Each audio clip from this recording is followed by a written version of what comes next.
உழைப்பும் போராட்டங்களும் படுகிற பாடும் 4 பேரை சட்டமன்றத்திற்கு அனுப்புவதற்கு கள்ள தோழர்களே, நாடாளுமன்றத்திற்கு அனுப்புவதற்கு கள்ள தோழர்களே, இந்த சமூகத்தை மாற்றக்கூடிய வலிமையுடைய தலைவர்களை உருவாக்குவதற்காகத்தான் திருமாவளவன் போராடுகிறார்.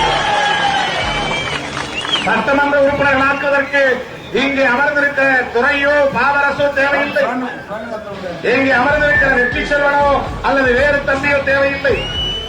இந்த கட்சியிலே தேர்தலில் இருக்கிற தகுதி படைத்த ஒப்பந்ததாரர்களையோ அல்லது வணிகர்களையோ அல்லது தொழில் அதிபர்களையோ அல்லது கத்து வெட்டி விடக்கூடியக்காரர்களையோ அல்லது கட்ட பஞ்சாயத்து செய்யக்கூடியவர்களையோ அல்லது கள்ளச்சாராயம் கூடியவர்களையோ நான் என் பின்னால் அணிதிரட்டிக் கொள்ள முடியும்.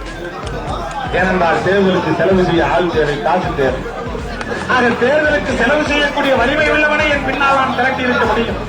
அல்ல, நான் எதிரே திரண்டிருக்கக்கூடிய உங்கள் உட்பட அனைவரையும் இந்த தேசத்தை வழிநடத்தக்கூடிய தலைவர்களாய் பார்க்க விரும்புகிறேன்.